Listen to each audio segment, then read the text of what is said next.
NPOದಲ್ಲಿ next problem fourth one. Following are the balance sheet and receipts and payments account during Durga sports club Koratagere. Durga sports ಕ್ಲಬ್ದು ನಮಗೆ receipts and payments account ಮತ್ತು balance sheet of previous year. We consider balance sheet as a previous year. This also receipts and payments accounts previous year. Their adjustment given in current year. Okay, understand? They are given outstanding salary. Outstanding salary for the previous year, it want to less to the salary, and it will be liability side of a current year balance sheet. Current year balance ಶೀಟ್ಗೆ ನಾವು outstanding ಸ್ಯಾಲರಿನ ತೊಗೊಳೋದಿಲ್ಲ. ಅದೇ ಏನಾದರೂ ಅಡ್ಜಸ್ಟ್ಮೆಂಟಲ್ಲಿ ನಮಗೆ outstanding salary ಕೊಟ್ಟಿದ್ರೆ ನಾವು ತೊಗೋತೀವಿ, ಯಾಕೆಂದರೆ it already shown in the previous year. Next capital fund. Capital fund current ಇಯರ್ಗೆ ತೊಗೊತೀವಿ ನಾವು ಕ್ಯಾಪಿಟಲ್ ಫಂಡ್ನ. ಅದೇ ಥರ ಕ್ಯಾಶ್ ಬ್ಯಾಲೆನ್ಸ್, ನಾವು ಈ ಕ್ಯಾಶ್ ಬ್ಯಾಲೆನ್ಸ್ನ ಕನ್ಸಿಡರ್ ಮಾಡಲ್ಲ, ಯಾಕೆ ಅಂದರೆ ಬ್ಯಾಲೆನ್ಸ್ ಕ್ಯಾರಿ ಡೌನ್ನ ನಾವು ಕ್ಯಾಶ್ ಬ್ಯಾಲೆನ್ಸ್ ಅಂತ ಕನ್ಸಿಡರ್ ಮಾಡ್ತೀವಿ. ನೋಡಿ, ಓಪನಿಂಗ್ ಕ್ಯಾಶ್ ಬ್ಯಾಲೆನ್ಸ್ನ ನಮಗೆ ರೆಸಿಪ್ಟ್ಸ್ ಆ್ಯಂಡ್ ಪೇಮೆಂಟ್ಸ್ ಅಕೌಂಟಲ್ಲಿ ಓಪನಿಂಗ್ ಬ್ಯಾಲೆನ್ಸ್ ಅಂತ ತಗೊಂಡಿದ್ದಾರೆ. ಕ್ಲೋಸಿಂಗ್ ಬ್ಯಾಲೆನ್ಸ್ನ ನಾವು ಕರೆಂಟ್ ಇಯರ್ಗೆ ಕ್ಯಾಶ್ ಬ್ಯಾಲೆನ್ಸ್ ಅಂತ ಕನ್ಸಿಡರ್ ಮಾಡಬೇಕು. ಏನೇನು ಕೊಟ್ಟಿದ್ದಾರೆ? Cash balance, we are not consider in this cash balance. Outstanding subscription for previous year ನಾವು ಲೆಸ್ ಮಾಡ್ತೀವಿ ಸಬ್ಸ್ಕ್ರಿಪ್ಷನ್ನಿಂದ. ಸ್ಪೋರ್ಟ್ಸ್ ಮೆಟೀರಿಯಲ್ನ ನಾವು ಅಸೆಟ್ ಅಂತ ಕನ್ಸಿಡರ್ ಮಾಡ್ತೀವಿ. ಅಸೆಟ್ ಅಂತ ಕನ್ಸಿಡರ್ ಮಾಡಿ ನಾವು ನೆಕ್ಸ್ಟ್ ಇಯರ್ ಕರೆಂಟ್ ಇಯರ್ಗೆ ಅಸೆಟ್ ಸೈಡಲ್ಲಿ ಹಾಕ್ತೀವಿ. Furniture same, asset current year balance ಶೀಟ್ಗೆ. ಏನಾದರೂ ಅಡ್ಜಸ್ಟ್ಮೆಂಟ್ಸ್ ಇದ್ದರೆ ಆ ಅಡ್ಜಸ್ಟ್ಮೆಂಟ್ನ ಆ್ಯಡ್ ಮಾಡ್ತೀವಿ, ಡಿಡಕ್ಷನ್ ಮಾಡ್ತೀವಿ, ಹಾಕ್ತೀವಿ. ಬ್ಯಾಲೆನ್ಸ್ ಬ್ರಾಟ್ ಡೌನ್, ನಾನು ಹೇಳಿದ್ನಲ್ಲ, ಕ್ಯಾಶ್ ಬ್ಯಾಲೆನ್ಸ್ನ ನಾವು ಓಪನಿಂಗ್ ಬ್ಯಾಲೆನ್ಸ್ ಅಂತ ಕನ್ಸಿಡರ್ ಮಾಡ್ತೀವಿ. ಕ್ಲೋಸಿಂಗ್ ಬ್ಯಾಲೆನ್ಸ್ನ ಕರೆಂಟ್ ಇಯರ್ಗೆ ಕ್ಯಾಶ್ ಬ್ಯಾಲೆನ್ಸ್ ಅಂತ ಕನ್ಸಿಡರ್ ಮಾಡ್ತೀವಿ. ನಮಗೆ ಸಬ್ಸ್ಕ್ರಿಪ್ಷನ್ ಕೊಟ್ಟಿದ್ದಾರೆ. ಸಬ್ಸ್ಕ್ರಿಪ್ಷನ್ಗೆ ಅಡ್ಜಸ್ಟ್ಮೆಂಟಲ್ಲೂ ನಮಗೆ ಸಬ್ಸ್ಕ್ರಿಪ್ಷನ್ ಕೊಟ್ಟಿದ್ದಾರೆ, ಪ್ರೀವಿಯಸ್ ಇಯರಲ್ಲೂ ಸಬ್ಸ್ಕ್ರಿಪ್ಷನ್ ಕೊಟ್ಟಿದ್ದಾರೆ. ನಮಗೆ ಗೊತ್ತು ತಾನೆ, 4 hints outstanding for current year it will be add. Outstanding for previous year it should be less. Prepaid for current year it should be less. Prepaid for previous year it should be add. ಗೊತ್ತು ಅಲ್ವಾ ಇದು? ಅದೇ ಥರ next entrance fees ನಮಗೆ capitalise ಆಗಿದ್ರೆ capital ಫಂಡ್ಗೆ add ಮಾಡ್ತೀವಿ. ಈ ಎಂಟ್ರೆನ್ಸ್ ಫೀಸು ಕ್ಯಾಪಿಟಲೈಸ್ ಆಗಿದೆ, ಅದಕ್ಕೆ ನಾವು ಆ್ಯಡ್ ಟು ಕ್ಯಾಪಿಟಲ್ ಫಂಡ್ಗೆ ಆ್ಯಡ್ ಮಾಡ್ತೀವಿ. ಸೇಲ್ ಆಫ್ ನ್ಯೂಸ್ ಪೇಪರ್ ಕೊಟ್ಟಿದ್ದಾರೆ, ಇದು ನಮಗೆ ಇನ್ಕಮ್ ಆಗುತ್ತೆ. Sale of sports material same, it as A income. Rent ಕೊಟ್ಟಿದ್ದಾರೆ, ಇನ್ಕಮ್ಮು, ನಾವು ರೆಂಟ್ನ ರಿಸೀವ್ ಮಾಡ್ತಾ ಇದ್ದೀವಿ, it should B income. Next payment ಸೈಡಲ್ಲಿ ನೋಡೋಣ. ಸ್ಯಾಲರೀಸ್ ಕೊಟ್ಟಿದ್ದಾರೆ. ಸ್ಯಾಲರೀಸ್ಗೆ ಏನಾದರೂ ಅಡ್ಜಸ್ಟ್ಮೆಂಟ್ಸ್ ಕೊಟ್ಟಿದ್ದಾರಾ ಅಂತ ನೋಡಬೇಕು. ನಾವು ಸ್ಯಾಲರೀಸ್ನ ಎಕ್ಸ್ಪೆಂಡಿಚರ್ ಸೈಡ್ ಹಾಕ್ತೀವಿ. ನಾವೇ previous year outstanding or previous year it should be less. ನಮಗೆ ಸ್ಯಾಲರಿನಲ್ಲಿ ಔಟ್ಸ್ಟ್ಯಾಂಡಿಂಗ್ ಸ್ಯಾಲರಿನ ಲೆಸ್ ಮಾಡಬೇಕು. ಇದನ್ನು ನಾವು ಎಕ್ಸ್ಪೆಂಡಿಚರ್ ಸೈಡ್ ಹಾಕ್ತೀವಿ. Purchases of sports material purchase ಮಾಡಿದ್ದೀವಿ. Sports material 6000. ಇನ್ವೆಸ್ಟ್ಮೆಂಟ್ನ ನಾವು ಅಸೆಟ್ ಅಂತ ಕನ್ಸಿಡರ್ ಮಾಡ್ತೀವಿ. ಫಿಕ್ಸ್ಡ್ ಡೆಪಾಸಿಟ್ ಕೂಡ ನಾವು ಅಸೆಟ್ ಅಂತ ಕನ್ಸಿಡರ್ ಮಾಡ್ತೀವಿ. ಪೋಸ್ಟೇಜ್ ಎಕ್ಸ್ಪೆಂಡಿಚರ್, ಪೋಸ್ಟೇಜ್ನ ಎಕ್ಸ್ಪೆಂಡಿಚರ್ ಅಂತ ಕನ್ಸಿಡರ್ ಮಾಡ್ತೀವಿ. ಜನರಲ್ ಎಕ್ಸ್ಪೆನ್ಸಸ್ನ ಆಬ್ವಿಯಸ್ಲಿ ಎಕ್ಸ್ಪೆಂಡಿಚರ್ ಅಂತ ಅವರೇ ಕೊಟ್ಟಿದ್ದಾರೆ, expenses. Lighting charges also expenses. Balance carry ಡೌನ್ನ ನಾವು ಕ್ಯಾಶ್ ಬ್ಯಾಲೆನ್ಸ್ ಅಂತ ನಾವು ಕರೆಂಟ್ ಇಯರಲ್ಲಿ ಕನ್ಸಿಡರ್ ಮಾಡ್ತೀವಿ.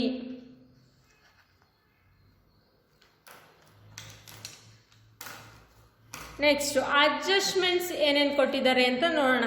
Subscription outstanding for the year 2017. Outstanding ಸಬ್ಸ್ಕ್ರಿಪ್ಷನ್ನ ಕೊಟ್ಟಿದ್ದಾರೆ ನಮಗೆ. Outstanding subscription for a current year ನಾವು ಆ್ಯಡ್ ಮಾಡ್ತೀವಿ. ಮತ್ತು ಔಟ್ಸ್ಟ್ಯಾಂಡಿಂಗ್ ಸಬ್ಸ್ಕ್ರಿಪ್ಷನ್ನ ನಾವು ಅಸೆಟ್ ಸೈಡ್ ಕನ್ಸಿಡರ್ ಮಾಡ್ತೀವಿ. Subscription received in advance. Prepaid subscription in current year it should be less. Prepaid ಸಬ್ಸ್ಕ್ರಿಪ್ಷನ್ನ ನಾವು ಲಯಾಬಿಲಿಟಿ ಅಂತ ಕನ್ಸಿಡರ್ ಮಾಡ್ತೀವಿ. Depreciation of sports material asset ಅಂತ ಕನ್ಸಿಡರ್ ಮಾಡ್ತೀವಿ, ಅಸೆಟಲ್ಲಿ ಮೈನಸ್ ಮಾಡ್ತೀವಿ. ಆ್ಯಂಡ್ ಎಕ್ಸ್ಪೆಂಡಿಚರ್ ಸೈಡ್ ಹಾಕ್ತೀವಿ.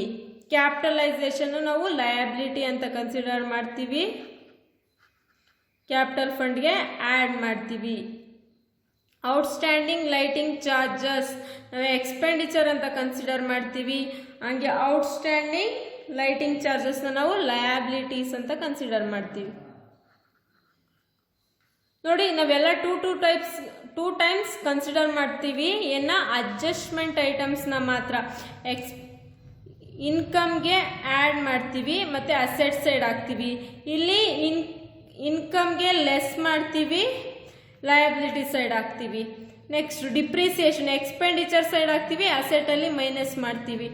ಲಯಬಿಲಿಟೀಸ್ ಕ್ಯಾಪಿಟಲೈಸ್ ಎಂಟ್ರೆನ್ಸ್ ಫೀಸು ಒಂದೇ, ಯಾಕೆ ಅಂದರೆ ಅಲ್ಲಿ ನಮಗೆ ಔಟ್ಸ್ಟ್ಯಾಂಡಿಂಗು ಆ ಥರ ಕೊಟ್ಟಿರೋ ಡಿಪ್ರಿಸಿಯೇಷನ್ ಒಂದೇ.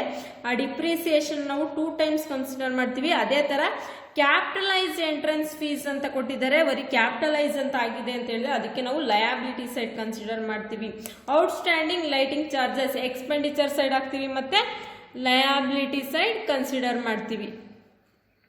Income and expenditure account balance sheet as on 31st December 2017. ನಮಗೆ ಬ್ಯಾಲೆನ್ಸ್ ಶೀಟ್ ಮತ್ತು ಇನ್ಕಮ್ ಆ್ಯಂಡ್ ಎಕ್ಸ್ಪೆಂಡಿಚರ್ ಅಕೌಂಟ್ನ ಪ್ರಿಪೇರ್ ಮಾಡೋಕ್ಕೆ ಹೇಳಿದ್ದಾರೆ. ಪ್ರಾಬ್ಲಮ್ ಎಲ್ಲ ಅರ್ಥ ಆಯ್ತಲ್ವಾ? ಅವ್ರು ಏನೇನು ಕೊಟ್ಟಿದ್ದಾರೆ, ಈ ರೆಸಿಪ್ಟ್ಸ್ನೆಲ್ಲ ನಾವು ಇನ್ಕಮ್ ಅಂತ ಕನ್ಸಿಡರ್ ಮಾಡ್ತೀವಿ, ಪೇಮೆಂಟ್ಸ್ನೆಲ್ಲ ಎಕ್ಸ್ಪೆಂಡಿಚರ್ ಅಂತ ಕನ್ಸಿಡರ್ ಮಾಡ್ತೀವಿ, ಪೇಮೆಂಟ್ ಸೈಡ್ ಅಸೆಟ್ಸ್ನ ಅಸೆಟ್ ಅಂತ ಕನ್ಸಿಡರ್ ಮಾಡ್ತೀವಿ, ಲಯಬಿಲಿಟೀಸ್ ಇದ್ದರೆ ಲಯಬಿಲಿಟೀಸ್ನ ಲಯಬಿಲಿಟೀಸ್ ಅಂತ ಕನ್ಸಿಡರ್ ಮಾಡ್ತೀವಿ. ಅದೇ ಅಡ್ಜಸ್ಟ್ಮೆಂಟ್ ಐಟಮ್ಸ್ನ ಮಾತ್ರ ನಾವು 2 ಟೈಮ್ಸ್ ಕನ್ಸಿಡರ್ ಮಾಡ್ತೀವಿ. ಒಂದು ಎಕ್ಸ್ಪೆಂಡಿಚರ್ ಆಗಿರ್ಬೋದು, ಇನ್ಕಮ್ ಆಗಿರ್ಬೋದು, ಲಯಬಿಲಿಟೀಸ್ ಆಗಿರ್ಬೋದು, ಅಸೆಟ್ ಆಗಿರ್ಬೋದು, ನಾವು 2 ಸೈಡ್ಸ್ ಕನ್ಸಿಡರ್ ಮಾಡ್ತೀವಿ.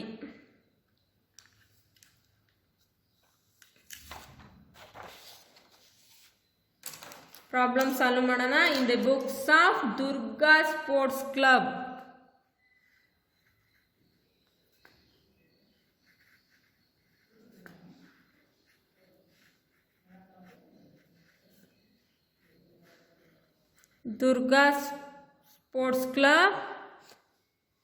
ನಮ್ಗೆ ಯಾವಾಗ ಇನ್ಕಮ್ ಆ್ಯಂಡ್ ಎಕ್ಸ್ಪೆಂಡಿಚರ್ ಕ್ಯಾಲ್ಕುಲೇಟ್ ಮಾಡೋಕ್ಕೆ ಹೇಳಿದ್ದಾರೆ. First expenditure side, payment side ನಾವು ಏನೇನು ಹಾಕ್ಬೇಕಂತ ನೋಡೋಣ. Payment side salary,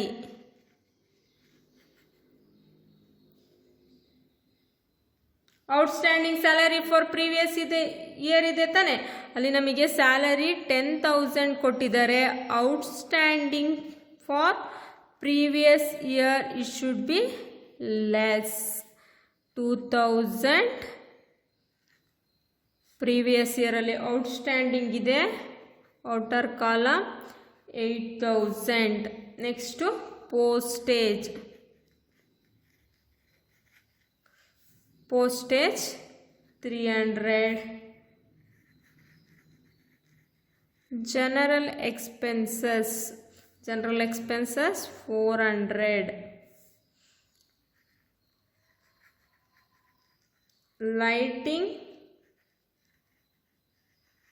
lighting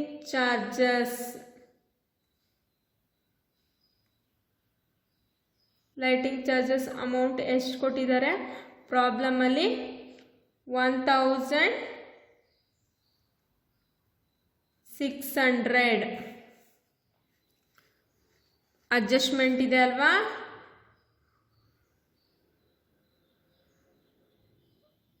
ಪ್ರಾಬ್ಲಮಲ್ಲಿ lighting charges 1300 ಕೊಟ್ಟಿದ್ದಾರೆ. Adjustment outstanding for current year it should be add 300. 1600 was the lighting charges. Next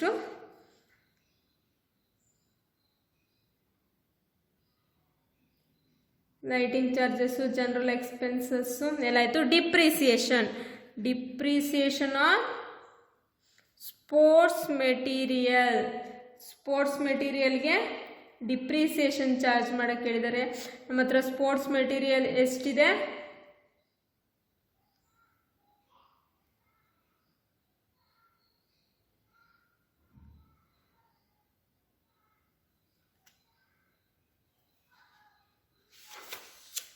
ಪ್ರಾಬ್ಲಮಲ್ಲಿ sports material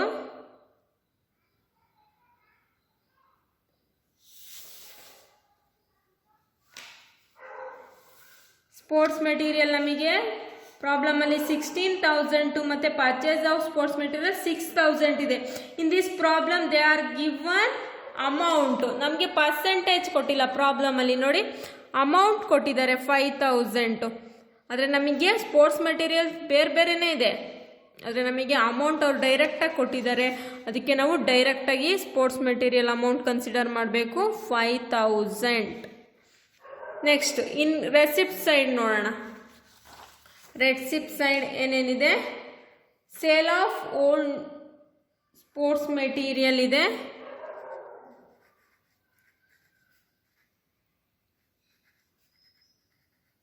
sale of old sports material ಎಷ್ಟಿದೆ? 1,200. Sale of news paper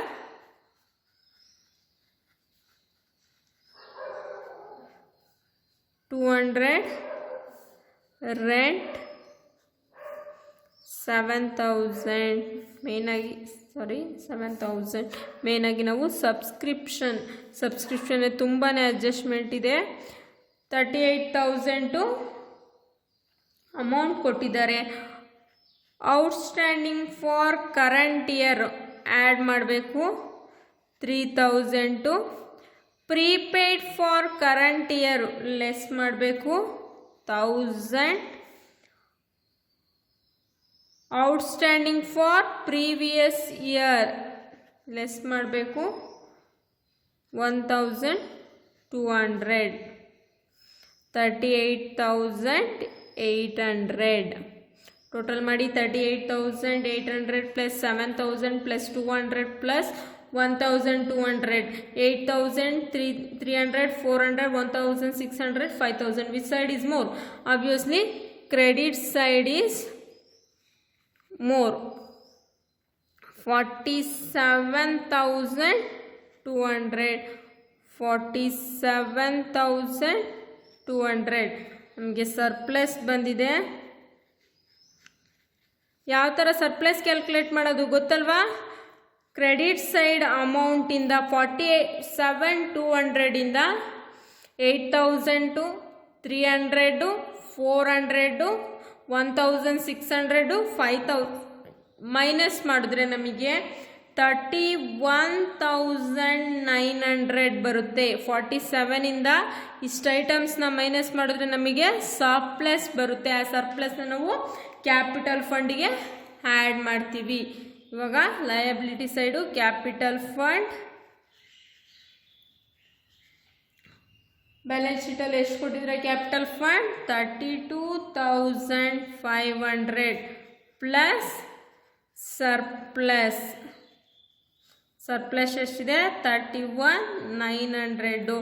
capitalised ಆಗಿದೆ entrance fees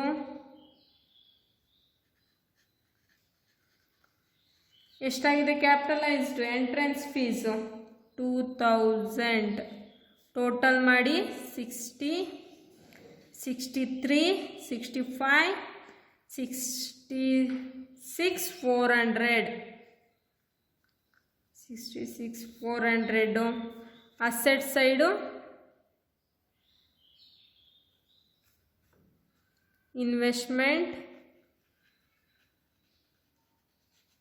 expenditure side investment ಕೊಟ್ಟಿದ್ದಾರೆ 20,000 fixed deposit 10,000 cash in hand 7,700 furniture 10,000 sports material previous year 16,000 sports material ಕೊಟ್ಟಿದ್ದಾರೆ. Current ಇಯರಲ್ಲಿ sports material purchase of sports material 6,000 ಕೊಟ್ಟಿದ್ದಾರೆ.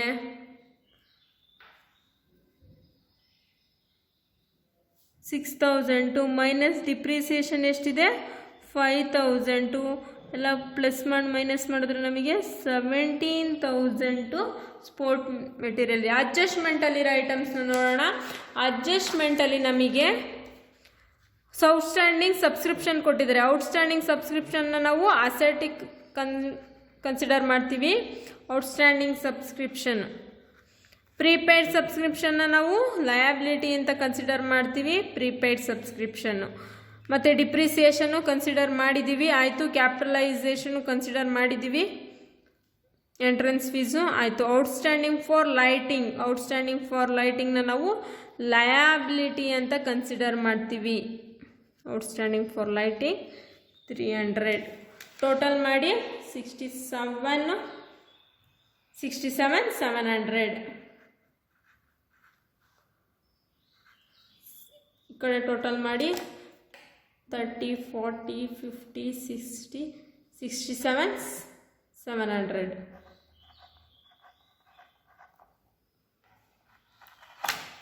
ಗೊತ್ತಾಯ್ತಲ್ವ ಯಾವ ಥರ problem ಮಾಡೋದಂದರೆ simple. ನೀವು ಯಾವ ಥರ ಫಿನಾನ್ಷಿಯಲ್ ಸ್ಟೇಟ್ಮೆಂಟ್ ಮಾಡ್ತೀರಾ ಅದೇ ಥರ ಮಾಡಿ.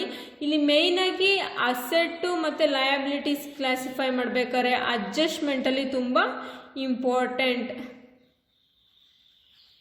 ಅಡ್ಜಸ್ಟ್ಮೆಂಟಲ್ಲಿ ಅಸೆಟ್ಟು ಮತ್ತು ಲಯಬಿಲಿಟೀಸ್ ಕ್ಲಾಸಿಫಿಕೇಷನ್ನು ತುಂಬ ಇಂಪಾರ್ಟೆಂಟ್. ನಾವು ಟೂ ಟೈಪ್ಸಲ್ಲಿ ಕನ್ಸಿಡರ್ ಮಾಡ್ತೀವಿ. ಔಟ್ಸ್ಟ್ಯಾಂಡಿಂಗು ಎಕ್ಸ್ಪೆನ್ಸಸ್ ಆಗಿದ್ದರೆ ಅದನ್ನು ನಾವು ಲಯಬಿಲಿಟಿ ಅಂತ ಕನ್ಸಿಡರ್ ಮಾಡ್ತೀವಿ. ಅದೇ ಔಟ್ಸ್ಟ್ಯಾಂಡಿಂಗು ಇನ್ಕಮ್ ಆಗಿದ್ರೆ ನಾವು ಅದನ್ನು ಅಸೆಟ್ ಅಂತ ಕನ್ಸಿಡರ್ ಮಾಡ್ತೀವಿ. ನೋಡಿ ಎಂಟು ಕೊಡ್ತೀನಿ. ಅದು ಔಟ್ಸ್ಟ್ಯಾಂಡಿಂಗು ಎಕ್ಸ್ಪೆನ್ಸಸ್ ಆಗಿದ್ರೆ ಅದನ್ನು ನಾವು ಲಯಬಿಲಿಟಿ ಅಂತ ಕನ್ಸಿಡರ್ ಮಾಡ್ತೀವಿ. ಅದೇ ಔಟ್ಸ್ಟ್ಯಾಂಡಿಂಗು ಇನ್ಕಮ್ ಆಗಿದ್ರೆ ಅದನ್ನು ನಾವು ಅಸೆಟ್ ಅಂತ ಕನ್ಸಿಡರ್ ಮಾಡ್ತೀವಿ. ಪ್ರೀಪೇಯ್ಡು ಇನ್ಕಮ್ ಆಗಿದ್ದರೆ ಇಟ್ ಮೀನ್ಸ್ ಅಡ್ವಾನ್ಸು ಇನ್ಕಮ್ ಆಗಿದ್ರೆ ನಾವು ಅದನ್ನು ಲಯಬಿಲಿಟಿ ಅಂತ ಕನ್ಸಿಡರ್ ಮಾಡ್ತೀವಿ. ಅದೇ ಥರ ಪ್ರೀಪೇಯ್ಡು ಎಕ್ಸ್ಪೆನ್ಸಸ್ ಆಗಿದ್ರೆ ಅದನ್ನು ನಾವು ಅಸೆಟ್ ಅಂತ ಕನ್ಸಿಡರ್ ಮಾಡ್ತೀವಿ. ತುಂಬ ಈ 4 ಪಾಯಿಂಟ್ಸು ಮತ್ತು ಈ 4 ಪಾಯಿಂಟ್ಸು ತುಂಬ ಇಂಪಾರ್ಟೆಂಟು ನಮಗೆ ಪ್ರಾಬ್ಲಮ್ ಮಾಡೋಕ್ಕೆ. ಈ 4 ಪಾಯಿಂಟ್ಸ್ ಮತ್ತು ಈ 4 ಪಾಯಿಂಟ್ಸ್ ನಮಗೆ ಗೊತ್ತಿದ್ದರೆ ಪ್ರಾಬ್ಲಮ್ಸ್ನ ಈಸಿಯಾಗಿ ಸಾಲ್ವ್ ಮಾಡ್ತಾ ಹೋಗ್ಬೋದು.